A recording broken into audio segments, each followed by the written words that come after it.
teman-teman, namaku Raisya Tantri, mahasiswa Fakultas Hukum di Universitas Singapura Bangsa Karawang.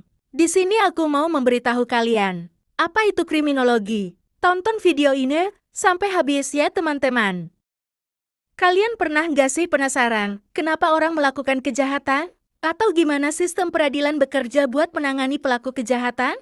Nah, di video ini kita bakal ngebahas tentang bintang-bintang kriminologi, bintang-bintang ilmu yang gak cuma seru, tapi juga penting banget buat kita pahami. Apa itu kriminologi? Kriminologi adalah ilmu yang mempelajari tentang kejahatan dari berbagai sudut pandang. Kata kriminologi berasal dari bahasa Latin, yaitu krimen yang berarti kejahatan dan logos yang berarti ilmu. Kriminologi menurut para ahli. Kriminologi adalah ilmu pengetahuan yang menyelidiki gejala-gejala kejahatan, tingkah laku yang tidak senonoh, sebab musabab, dan akibat-akibatnya. Ruang lingkup kriminologi. Kejahatan meliputi berbagai jenis kejahatan, penyebab dan dampaknya. Pelaku kejahatan meliputi karakteristik dan motivasi pelaku kejahatan, latar belakang sosial, ekonomi, dan psikologis. Reaksi masyarakat meliputi bagaimana masyarakat merespons kejahatan dan pelaku kejahatan, termasuk penegakan hukum dan kebijakan pencegahan kejahatan. Faktor penyebab kejahatan. Faktor ekonomi, ketidakadilan ekonomi dan ketimpangan pendapatan dapat mendorong seseorang untuk melakukan kejahatan. Faktor sosial, pertumbuhan penduduk, kesenjangan sosial, dan melemahnya ikatan sosial dapat memicu kejahatan. Faktor kejiwaan, masalah emosional dan sakit jiwa dapat mendorong seseorang untuk melakukan kejahatan. Faktor teknologi, kemajuan teknologi informasi dapat mendorong terjadinya tindak kejahatan. Objek kriminologi. Perbuatan yang disebut sebagai kejahatan, pelaku kejahatan, reaksi masyarakat terhadap kejahatan. Sistem peradilan pidana. Sistem peradilan pidana adalah rangkaian penegakan hukum yang dilakukan oleh penegak hukum dari penyelidikan hingga pemidanaan seorang pelaku. Sistem peradilan pidana merupakan upaya penegakan hukum yang dilakukan oleh penegak hukum dari penyelidikan hingga pemidanaan seorang pelaku.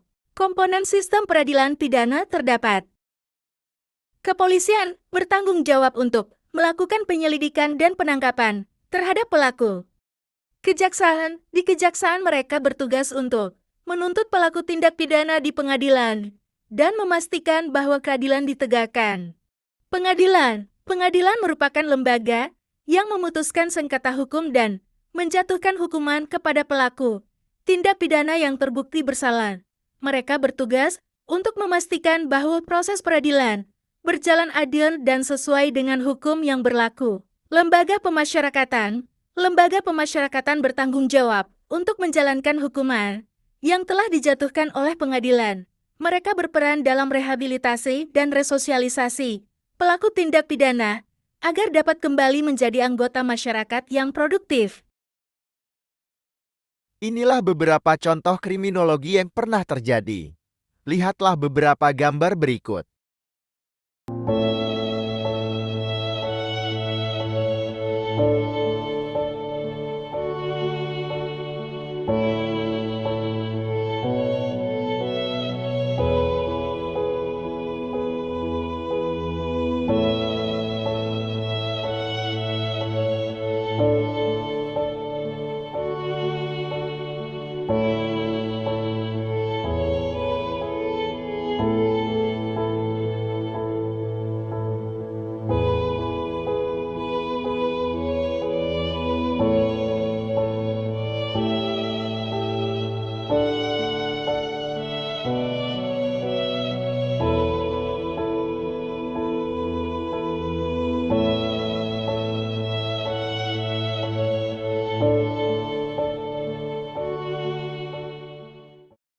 Dari beberapa kasus tersebut, ada salah satu kasus yang menyita perhatian saya.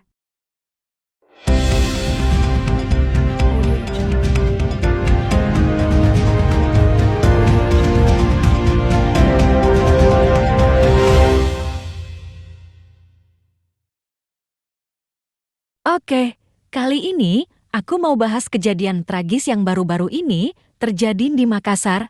Bayangin, ada kasus di mana seorang anak tega membacok ibu kandungnya sendiri. Ngeri banget, ya teman-teman. Sesuatu yang bikin kita semua tertegun dan bertanya-tanya, kok bisa? Penganiayaan terjadi di rumah korban di Jalan Tinumbu, Makassar, pada 24 September tahun 2024. Pelaku membacok ibunya karena emosi saat diminta membersihkan rumah. Polisi telah memeriksa beberapa saksi dan korban yang terluka parah, sedang dirawat di rumah sakit. Kondisinya dikabarkan membaik meskipun masih dalam perawatan. Sementara itu, pelaku menjalani pemeriksaan kejiwaan di Rumah Sakit Khusus Dadi. Proses hukum terhadap pelaku menunggu hasil pemeriksaan tersebut. Jika terbukti mengalami gangguan jiwa, pelaku akan tetap dirawat di rumah sakit. Namun jika tidak, akan diproses hukum. Seorang anak marah banget sampai membacok ibunya hanya karena disuruh bersih-bersih rumah. Ini bikin kita mikir, kok bisa sih? Nah, teman-teman, dalam kasus tersebut, kita bisa menganalisis faktor atau penyebab hal tersebut terjadi kenapa? Emosi si pelaku mungkin nggak bisa kontrol kemarahan. Emosi yang meledak bisa bikin orang bertindak nekat. Makanya penting banget buat belajar ngatur emosi. Keluarga, hubungan di lingkungan keluarga itu penting. Kalau suasananya toksik, masalah kecil bisa jadi besar dan berujung pada kekerasan. Keluarga yang sehat bikin suasana rumah nyaman. Pemeriksaan mental. Pelaku sekarang diperiksa kejiwaannya. Kalau ternyata ada gangguan mental, dia butuh perawatan, bukan cuma hukuman. Ini ngasih tahu kita bahwa nggak semua tindakan kriminal muncul dari niat jahat. Ada faktor lain yang berperan. Intinya, belajar mengontrol emosi. Punya hubungan baik di keluarga, dan menangani kesehatan mental itu semua penting buat mencegah kejadian kayak gini terulang. Jadi, teman-teman, dari kasus yang kita pelajari ini, kita bisa lihat betapa pentingnya memahami faktor-faktor yang memicu tindakan kriminal. Semoga materi ini nggak cuma menambah pengetahuan kalian, tapi juga bikin kita semua lebih peka terhadap apa yang terjadi di sekitar. Terima kasih sudah menyimak sampai akhir. Sampai ketemu di video berikutnya, dan selalu ingat pencegahan itu lebih baik daripada penanganan.